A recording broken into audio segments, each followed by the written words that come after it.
Dans cette vidéo, nous allons voir comment trouver tous les diviseurs d'un nombre et surtout comment être sûr de ne pas en oublier. Alors, comment trouver tous les diviseurs d'un nombre? Tout d'abord, il y a des diviseurs qui sont évidents. Tous les nombres sont divisibles par 1 et eux-mêmes.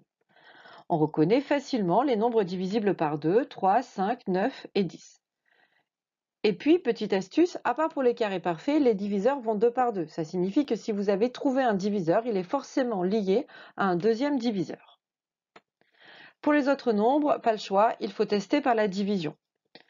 Et pour être sûr de ne pas oublier de diviseur, il est préférable de tester les nombres dans l'ordre. On peut quand même se poser la question, faut-il vraiment tester tous les nombres? Et est-ce qu'à un moment donné, j'ai le droit de m'arrêter de tester? Nous allons répondre à ces questions à travers deux exemples de recherche de diviseurs. Cherchons tous les diviseurs de 90 et pour être sûr de ne pas oublier, on va donc les tester dans l'ordre. Bon, pour 1, on sait que tous les nombres sont divisibles par 1 et par eux-mêmes, donc 90, il a déjà deux diviseurs qui sont 1 et 90.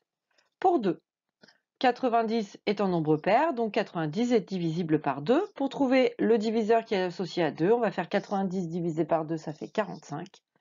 Donc 2 et 45 sont également des diviseurs de 90. 3. 9 plus 0, c'est égal à 9. 9 est bien un multiple de 3, donc 90 est divisible par 3. 90 divisé par 3, ça fait 30, ce qui veut dire que 3 et 30 sont des diviseurs de 90. Pour 4, je fais la division 90 divisé par 4, c'est égal à 22,5. 22,5 n'est pas un nombre entier. 90 n'est pas divisible par 4. Pour 5, 90 se termine par 0, donc il est divisible par 5. 90 divisé par 5, c'est égal à 18, donc 5 et 18 sont des diviseurs de 90. Pour 6, je fais la division 90 divisé par 6, c'est égal à 15, ce qui signifie que 90 est divisible par 6, mais aussi par 5. Donc 6 et 15 sont des diviseurs de 90. Pour 7, 90 divisé par 7 est égal à 12,9, etc., etc. C'est un nombre qui ici a une partie décimale infinie, donc ce n'est pas un nombre entier. Donc 90 n'est pas divisible par 7. Pour 8, 90 n'est pas divisible par 4, donc par conséquent, il n'est pas divisible par 8. Je rappelle que être divisible par 8, c'est pouvoir faire des groupes de 8, et pour faire des groupes de 8, il faut des groupes de 4. Or, 90 n'est pas divisible par 4, donc on ne peut pas faire de groupe de 4 dans 90, on ne pourra pas donc faire de groupe de 8. Et pour 9, on sait assez facilement que 90 est égal à 9 fois 10, ce qui signifie que 90 est divisible par 9 et par 10.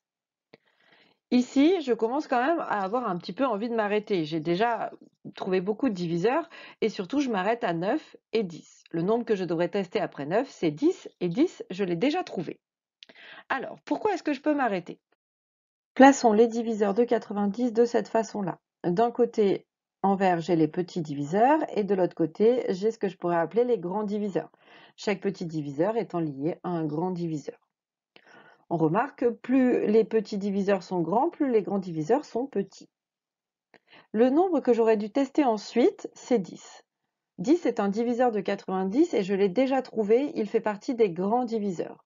Donc ce qui signifie que si je teste des nombres plus grands que 9, si je trouve des diviseurs, ce sera forcément des grands diviseurs. Et les grands diviseurs, je les ai déjà tous trouvés.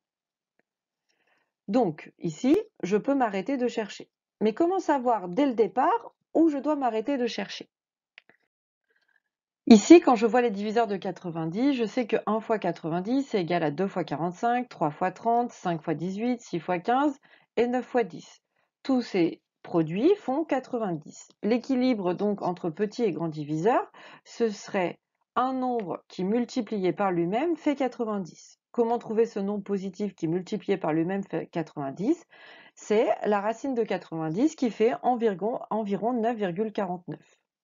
Donc, je peux arrêter ma recherche à 9. Je sais qu'ici, j'aurais trouvé tous les diviseurs de 90. Nous allons faire un autre exemple. Cherchons tous les diviseurs de 143. Donc d'abord, je vais me demander jusqu'à quel nombre je vais tester les diviseurs. Donc on a dit pour avoir l'équilibre entre les petits et les grands diviseurs, c'est quel nombre multiplié par lui-même est égal à 143, c'est-à-dire je calcule la racine de 143. La racine de 143 est environ 11,96, donc je vais arrêter mes recherches au nombre 11. Donc pour chercher tous les diviseurs de 143, je dois tester tous les nombres entre 1 et 11. On va voir rapidement, grâce aux critères de divisibilité et à quelques astuces déjà vues dans la vidéo de divisibilité, que nous ne sommes pas obligés de tester tous les nombres. Donc pour la divisibilité par 1, je sais que tous les nombres sont divisibles par 1 et par eux-mêmes, donc 1 et 143 sont des diviseurs de 143. Pour la divisibilité par 2, 143 est un nombre impair, il n'est donc pas divisible par 2, mais il n'aura aucun diviseur pair, puisque dans la table de multiplication des nombres pairs, il n'y a aucun nombre impair. Donc je ne suis pas obligée de tester la divisibilité par 4, ni celle par 6, ni celle par 8, ni celle par 10. Pour la divisibilité par 3, 1 plus 4 plus 3, c'est égal à 8. 8 n'étant pas un multiple de 3, 143 n'est pas divisible par 3. Et il ne sera également pas divisible par tous les multiples de 3. Donc, je ne testerai pas la divisibilité par 6. 6 est déjà rayé de la liste de toute façon puisqu'il est pair. Et je ne testerai pas non plus la divisibilité par 9. Passons à la divisibilité par 5. 143 ne se termine ni par un 0 ni par un 5. Il n'est donc pas divisible par 5. Ensuite, 7 est-il un diviseur de 143? 143 divisé par 7, c'est égal à 20,42. 9, 8, etc., etc. Ici, on obtient un nombre dont la partie décimale est infinie, ce n'est donc pas un nombre entier. Donc 143 n'est pas divisible par 7. Il nous reste donc à tester la divisibilité par 11. 143 divisé par 11, c'est égal à 13, ce qui signifie que 143 est divisible par 11 et par 13, donc que 11 et 13 sont des diviseurs de 143. Donc au final, 143, il a 4 diviseurs, 1 et 143, et 11 et 13. On remarquera ici que cette recherche de diviseur sera exactement la même pour savoir si un nombre est premier ou pas.